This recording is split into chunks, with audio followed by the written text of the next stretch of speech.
By Ironfang will, his voice rang like struck metal.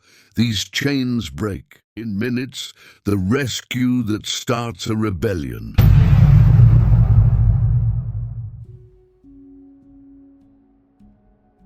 Ash drifted like slow snow through the high boughs of ember trees, each leaf rimmed in a dull, breathing red.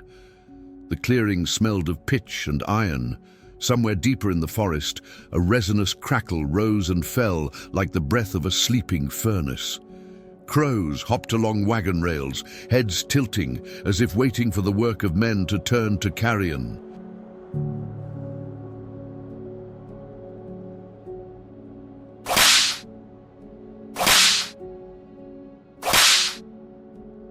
Chains rattled in the clearing. Slavers dragged half-dead captives toward wagons beneath the ember trees while their captain barked orders, a whip cracking like a laugh.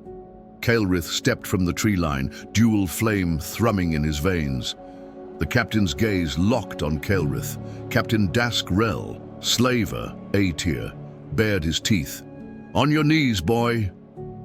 Kaelrith's face tightened.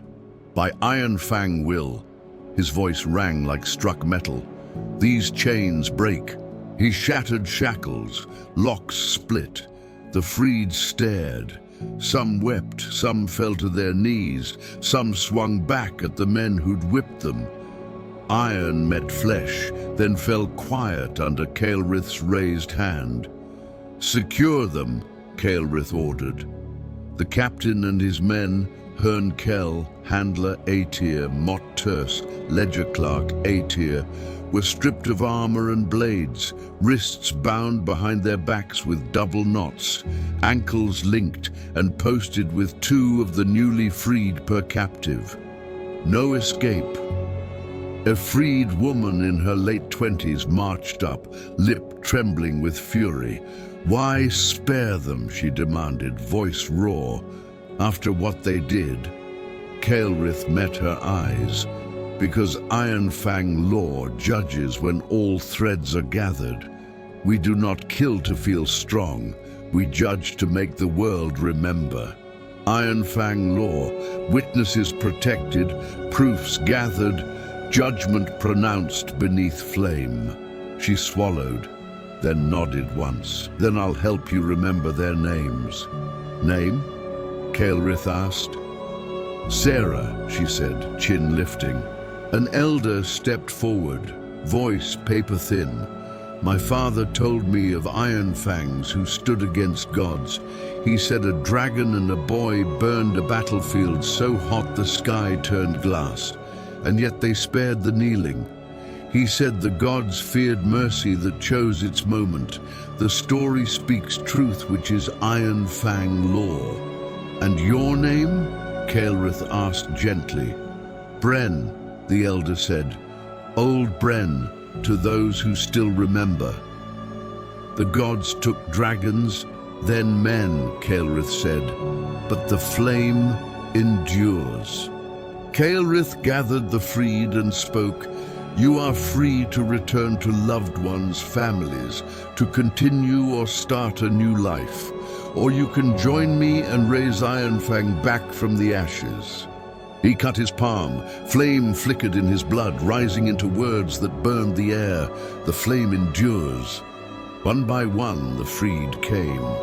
The fire leapt from his palm to theirs, threading wrist to heart, leaving a faint Ironfang sigil like heat haze beneath the skin. Some kissed the mark. Some sobbed. A few bowed their heads in stunned relief as oath fire settled into bone. From that moment, those who chose the mark were counted in Ironfang rolls by a new name. The Sworn. A woman stepped from the shadows. She'd been watching from afar. She hesitated, then came close. "A voice led me here," she said softly to Kaelrith. Kaelrith searched her spirit and found no lie. "Why do I feel known already?" she wondered. "Like the fire from the oath knows my presence." At the edge of sleep, she kept hearing 3 words: always the same, as if spoken by a distant ember mouth that never cooled.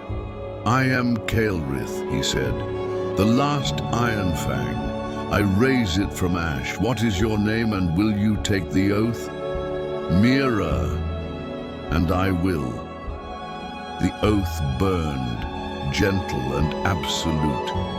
The flame entered her palm and did not burn. Captain Daskrell's interrogation began. "Names," Kaelrith said in a low, angered voice.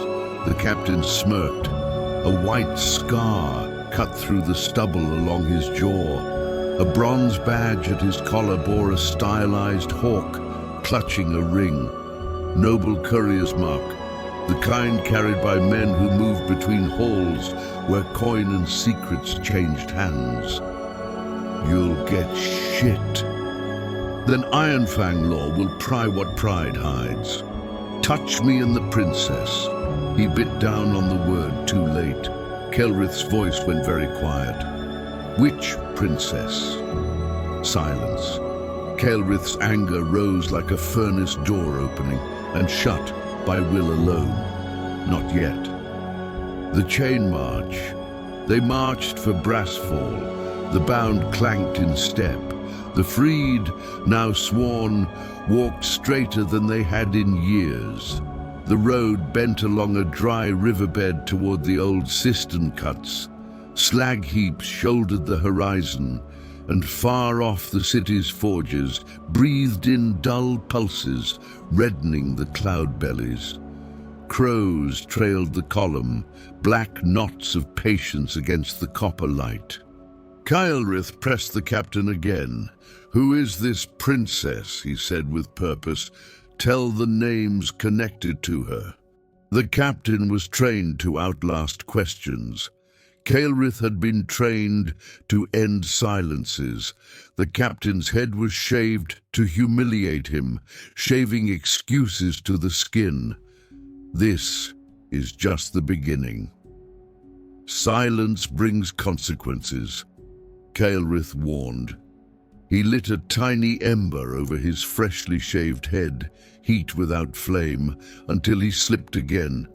Veins stood in the captain's neck. "Orville!"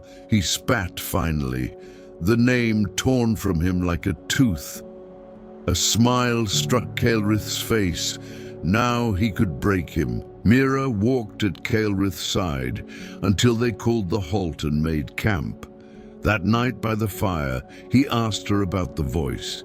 She answered in fragments. A whisper after a grave, and a wind that knew her guilt. A call she could not refuse. When passers-by in a wayside town muttered rumors of dragon meat feasts in noble halls, Mira's jaw tightened. She looked away before Kaelrith could ask why. Kaelrith's anger began to creep when he heard of dragon meat feasts, but he held it shut like a furnace door. When she steadied his arm, he did not pull free because he still sensed no lies. For 3 heartbeats the touch remained, warm, not flame, but near enough. In her way, a beginning of atonement. As they rose to break camp, the faint Ironfang sigils along the wrists of the newly sworn gave a single soft pulse. Many hearts, one answer. "To Brassfall," Kaelrith said, breaking camp as dawn bled. "To the cisterns, to judgment. The flame endures." Ashen would like to thank you for watching.